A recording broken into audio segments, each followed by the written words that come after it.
Hi, everyone. Welcome back to Heartland Mamas. I'm Murray Briel. And I'm Heidi Henry, and we're coming to you today from the edge of the Great Red Divide.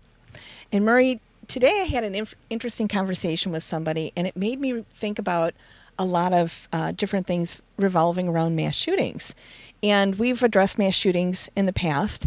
And today I was talking to somebody who's a counselor, and they said to me, most mass shooters are mentally ill. We have to do something about mental illness in this country. And I went, whoop.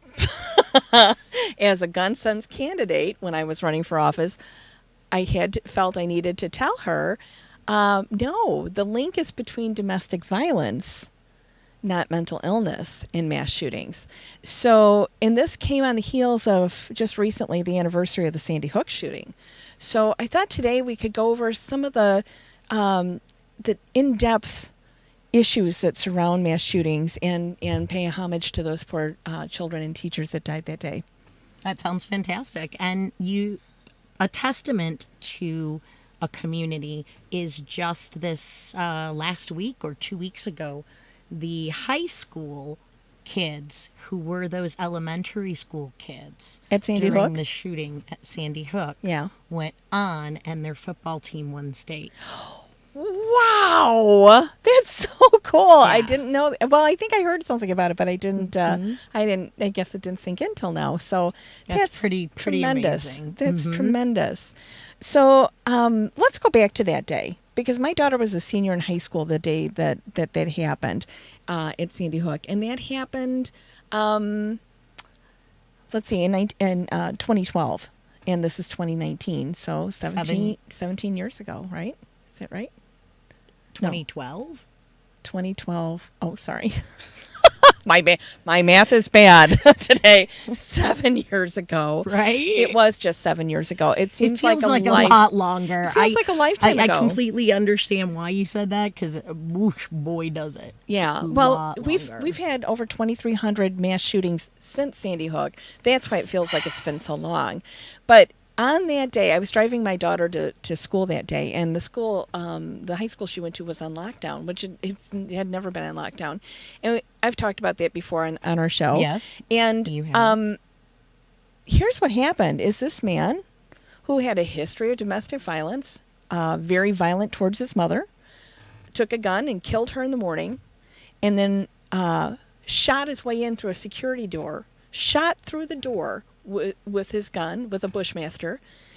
The principal ran out right away with two other people, and he shot and killed them. Then he went down and murdered kids in 2 classrooms. 11 minutes later, 11 minutes from the time he blew open the door until he committed suicide, 20 children, 6 and 7-year-old children, and 6 adults were dead. That didn't include him or his mother. And that took 11 minutes, Murray. And some pre-planning from him, but and then what did we do? Our people in our country offered their thoughts and prayers, and absolutely nothing substantive came of it. Yeah, that's all. And then the next one that really garnered any real attention was Stoneman Douglas. Well, no, I would say Pulse, the Pulse nightclub in Orlando, because that was in if June. You're talking about mass shootings. I was thinking school shootings. Yeah. No, because we had right. two huge ones between there, and that would be the Pulse nightclub, and then the Las Vegas shooter that shot concert growers like fish in a barrel, and people are still dying from their injuries, because when one of those Bushmasters or AR-15s or M16s, one of those military assault rifles shoots, the bullet goes in a small hole and explodes at the other end. So it blows parts of your body away. And if you talk to the medical professionals that are involved in these, you can't stop the blood. You cannot stop the blood. It just pours out of the body. And now they're teaching our children in school triage, how to stop blood. Right. And instead of saying, maybe we should make it so it doesn't happen again. And then the next major school shooting that we paid any attention to was the Stoneman Douglas in Florida, where 17 kids were killed. And some leaders emerged, some student leaders emerged. Amazing from that. young people. Absolutely. Amazing. The parents took the lead at Sandy Hook And because the children were so young. little. They were babies. And that's one of the reasons why it was unheard of. Columbine was high High school, school. and had happened 10 years prior. But these were elementary children. Little and babies. it was so, that made it that much more. But we did nothing, like Nothing. Heidi had said. But then we did nothing about it. These were little kids that were making their Christmas lists and were drawing snowflakes at school and learning winter songs to sing at the holiday Christmas party. Little babies, just blown away at the most innocent time of their lives. So then we come, and then because I think it was later, and I think there was so much frustration, and there had been so many more shootings, that when it happened at Stoneman Douglas, the kids came out. The kids took The it kids by- stepped into the pitch and swung for the They fences, and they did. will never stop swinging. and they still do. They do every day. Every day I get tweets, especially young David Hogg, who tweets. I follow him on Twitter, and he's an amazing young man. What a great young Right. leader. And him, like Shannon Watts, whose son was murdered at Sandy Hook, she took up the mantle, has wrestled with the NRA point blank, and has stood toe-to-toe with them. Not for any pay, but to honor her son that was murdered, viciously murdered in his classroom. So props to her, too. So here's the thing, Murray, is in doing some research for today, because it may be the one person who talked to me about thinking this had everything to do with mental illness when it doesn't have much to do with mental illness. It got me thinking about all the things that lead up to mass shootings. And I think you and I were reading some things about toxic masculinity, about History of domestic violence. yes, against a parent, against an ex, against strange women. It's always violence against women, because you have to remember every mass shooter to date has been male, white male, or Yeah. mostly white male, but No, all yeah, male, all male. all male. Yeah. Yeah. So we have those common threads of domestic violence, a little bit of mental illness. Warnings. The Warning FBI report signs. in 2018, and that came out a year ago, stated that in almost all cases, warning signs were given, Yes. and that someone Knew. knew and didn't. 4 out of 5, somebody knew and didn't say anything, and somebody died. So I think the takeaway today is that if you think this could happen, if somebody you know has been making, usually it's a vicious claim against women, online, in person, groping, hitting, pushing, and then much more severe things. Other warning signs include, and what I think the FBI was pertaining to with that statistic was having publicly made some Fantasies. attacks on it- women, or brutal fantasies, or somewhere tangible. Right. So they're out there and they're saying things and they're doing things and they're acting out in a manner that should be alarming to you. And if you see something, say something, because you could save a life, and the life you save could be your own. It could be a 6 or 7-year-old child. It could be someone on social media posting hateful memes. One Yeah. of the big common denominators is a overarching misogyny, a hatred of women. Yes. And we see that a lot. Murray and I see it a lot when we interview people, where there is this just enormous toxic misogyny that is almost unfathomable. You know, where you see it, you take the hot button words out, but it's still there, and it's still deep, and it's still entrenched, and you need to listen for that. And if you hear that, if it's a member of your family, you need to be sure. If it's a member of your circle, your social circle, you need to let somebody know. So, but let me give you a few statistics, Murray, because I wrote a few things down. Okay. Since then, since Sandy Hook, just since Sandy Hook, 2,321 mass shootings. Now, this isn't gang violence in Chicago, which our president likes to blame it on. And This is, keep in mind, please repeat that number one more time for okay, me. 2,321 mass shootings. In 7 years. And remember, mass shootings are a small fraction Of gun all violence. gun violence. Yes. Most gun violence is not mass shootings. We have had that many in 7 years. 2018 was the largest amount of school shootings And that's not ever counting in recorded all history. of the other shootings. In any country, any place in the world, 2018 was the Yay, most we're violent. in the record books. That's stellar. So here's the thing with that is of those 2,321 mass shootings, 2,632 people were killed, but another 9,670 people were injured, maimed for life from this. There is no culpable thing that we can do without addressing gun safety legislation. And we have to be able to study it at the federal level. Right. We can't even study it at the federal level. We can't. We're not allowed to investigate why it happens. The research that we're giving you has been done by investigations. but no- Gunpolicy.org, they do quite a investigative bit. reporting, Yeah. in-depth analysis of facts and statistics, but without that overarching view of it. So we are fumbling in the dark here, perpetually trying to... You get a little bit of information from Pew Research and other organizations like that, from the ACLU and things, people that collect data. But they're not allowed to see all of the data. So this is what we've collected from what's been allowed to get out. And it's terrible that we repress facts and we repress data to keep the NRA happy. Okay? Although I'm going to be very curious to see where this goes. I mean, obviously nothing's going to happen with Mitch, in power. Because our Congress, our House of Representatives has passed.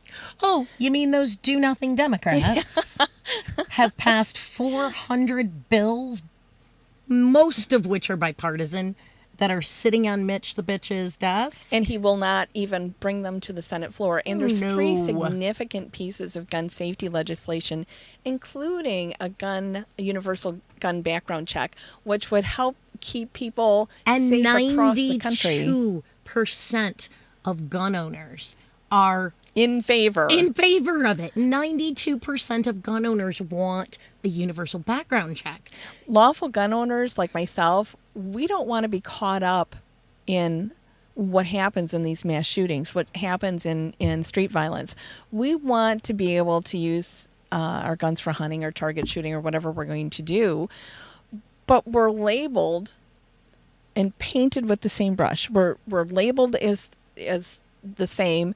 We're painted with the same broad brush, and that's not fair to us. And if we don't do something, these people that have been impacted by violence are going to come up and do it for us. So we better get on the stick. But, for every 100 people, Marie, there's 10 guns.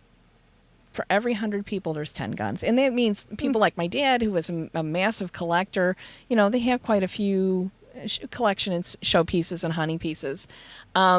We do know that 40% of adults that hide a gun in their house and think that their kids don't know about it. Where it is. The kids absolutely know where it is, and they absolutely. There was a little boy the other day that found his mom's pink handgun, just like the pink handgun I won in a raffle a few I years remember ago. that. I'm too embarrassed to get it out. A pink handgun, but he put it in his mouth and pulled the trigger and blew his little head off, and he was 5. So, and that just happened this past week. But so he knew where his mom's gun was. And he didn't know, it looked like a toy. It's pink, for God's sake. So the USA has the most lax gun law of any developed country. And a large part of that is due to the lobbying influence of the NRA. Yes. But now I do want to make a point and say I'm going to be very curious to see, once we remove Mitch, or that obstacle, if we are able to take back the Senate, which we better be, so vote blue. I'm very curious to see what kind of power they will wield. They did pull some off at the beginning of this year, but that was prior to the Maria Butina indictment, prior to the investigations, they're currently under federal investigation. Their ranks have fallen apart On the NRA. on the NRA. Yeah. They have Dana Loesch has lost the NRA TV is now gone. They've had to I love close that. network. Yeah. So they're losing a lot of their weight. Because a lot of it was funded by the Russians. But now I wonder what kind of real power they're going to be able to wield. So the tide may be changing. You know, you want to think that it does, but I they want to pray that it does. Yeah. Thoughts and prayers. Yeah. But here's one thing, Murray, that we know both as candidates. There's some kind of backward ideology that people apply to Democrats that we would unilaterally disarm the country, which is so completely not true. I've been a Democrat, hardcore Democrat, most of my life since my first time to vote. I've been one since I was born. I was raised by Republicans. I was raised by Democrats, hardcore blue-collar Democrats. And I've never heard, and I've been to hundreds of hardcore Democrat meetings. I've been in the presence. No. There are some people who feel that way. Wait, let me finish though. Okay. We've never, ever discussed unilateral As a disarm. policy. Never. Taking Never. away your guns. Never. We Nobody's have gonna, said this on multiple episodes. We've never. Well, no Democrat's going to knock on your door and take away your guns. Our president might, because Pete he has said Buttigieg that. might. Why would he?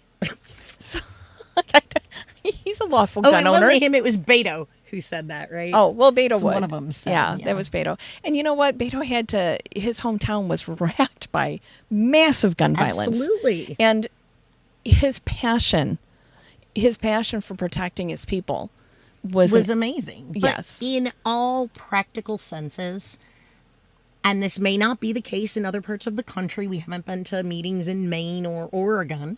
But here, no one has ever said we want to take away your guns. And you know ever. what? When a long time ago, not a long time ago, but after the Stoneman Douglas shooting, our president said something about taking away all semi-automatic weapons.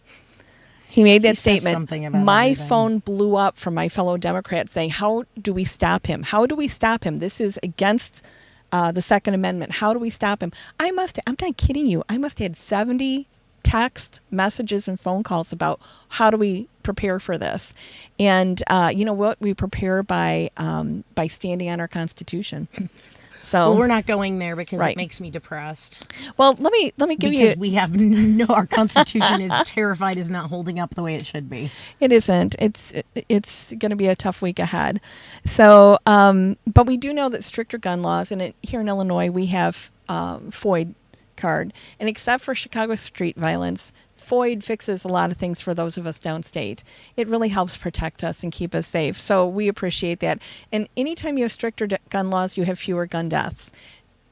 With the exception of street crime, which is a whole nother thing, in Chicago that suffers greatly from street crime, a majority of the guns come from other states with lax gun laws. And Especially Indiana. yeah, straw purchases. So Indiana's Mississippi horrible. and Missouri are also major contributors to that. So, but I want to let you know, just in this year, 2019, because we're recording this in 2019, 450 people have been killed, 1,605 people have been wounded, and 396 mass shootings. Aw. It makes my heart hurt. Today I was talking. It's one a day. Well, it's even more than over one a day. I had somebody a few weeks ago. One of my good friends that I knew her son from the day he was born. Her child's school went on lockdown, and she broadcasted out on social media. My son's school is on lockdown. Please pray. It ended up being defused before anything happened. But my heart dropped to my feet. The thought that this kid that I've known since he was a baby, now that was in Louisiana,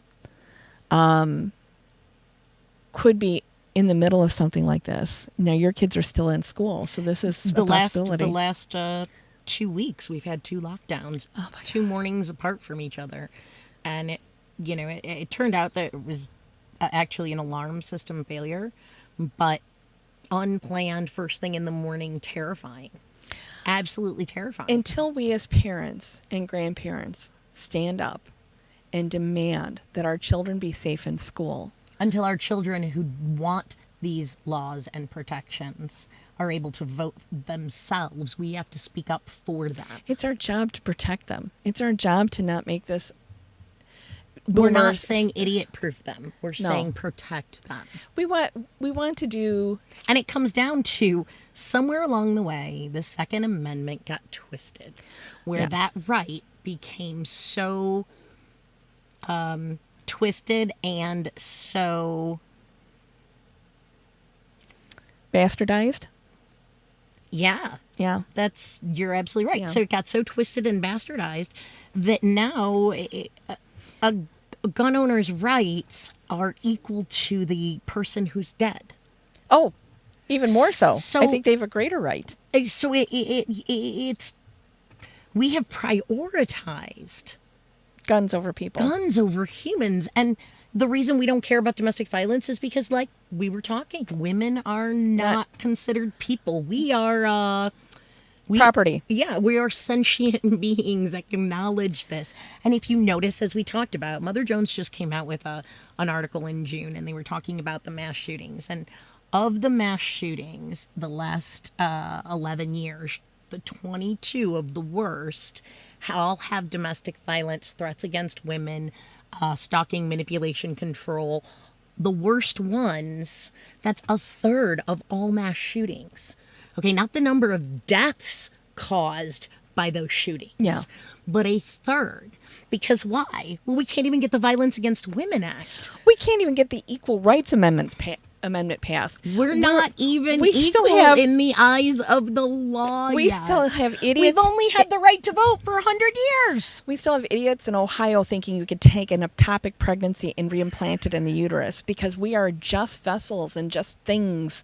We are nothing under the eyes of the law. And that's a cultural thing, which ties into that toxic masculinity. And You sure- know, it's all about being macho and manly and Repressing women is your easiest way to look that way. exactly, For some which men. ties into the abuse and the lack of respect and lack of acknowledgement of us being real humans. And as we talked on femininity, the whore Madonna complex. Absolutely, it all ties together. Men aren't stoned to death for having sex outside of marriage, but women are in other countries. Men don't have to wear a bright red A on their chest. Right. You know, Hester Prynne. Yes. The things that women have to go through. Women aren't, set on fire and brutalized for even looking at another man. I know. In some cultures. Oh, So it's a global, and this will lead us to another one of our Women in the World series. I am absolutely it's a certain. global But issue, it's but America should be connected. first. The USA should stand strong and be first in line to show the world what it's like to treat women with equality and to end toxic masculinity and protect our kids with sensible gun legislation. And I really believe that if we start viewing children and women as humans, Yeah. as actual independent beings, Yeah. that you'll start to see less gun violence. You'll start to see less disenfranchised young men. You'll start to see, I think we're going to start to see it. I really believe that that's a huge But we key have to that. because it's about respect. Right. So right now, my gun is more important than your kid's life. Clearly, my right to have a gun and shoot it is way bigger than that 6-year-old Yeah. at Sandy Hook's life. Right. So until we look at those children and say their life, I respect them and they are equal to me, the guns are always going to be more important. So it's a societal thing we have to Shout out to my state representative, Lance Yednock, for not believing women and children are as important than gun owners in Illinois, specifically male gun owners. Time out, Lance Yednock. Get in the corner. You're done. Santa's bringing you nothing. Cole. Yeah. Dino Democrat. All right. Well, we know that we've laid a lot on you, particularly at the end, but Yeah. we wanted to talk about the connections and how to prevent gun violence. Not that it's your responsibility, but if you see these behaviors, if someone posts these things, and it happens frequently, you might want to take it seriously and let someone know. You could prevent some of these. You could prevent a death. You could prevent a death by treating women like human beings and children like they're human beings as well. Yes, like they're valuable. More valuable than an ectopic pregnancy. Good Lord, amen. Well, thank you so much for tuning in. We know it was a serious subject, but we hope we've shed a little light on it and maybe dispelled some myths. We will be back. We've got some special episodes coming up, including another part of our Women in the World. Yes. And our special Thursday will be a almost full half-hour twit. This Week in Trump. So tune in soon. And this is going to be a hell of a week for him. Jesus, Mary and Joseph. It's already been. So if you like us, please listen, subscribe, share. That's how we get our message out there. And if you're feeling really generous, donate. Toss us a donation for the holidays. On our www.heartlandmamas.com site, you can just click donate. And that helps to do things for us, like, go to and from events, have travel equipment. It let us do the studio and the new backdrop and some of the other things. So it really does, any small amount really does make a difference. Thank you so much for tuning in. We We'll appreciate it. See you next time. Take care. Bye-bye. Bye-bye.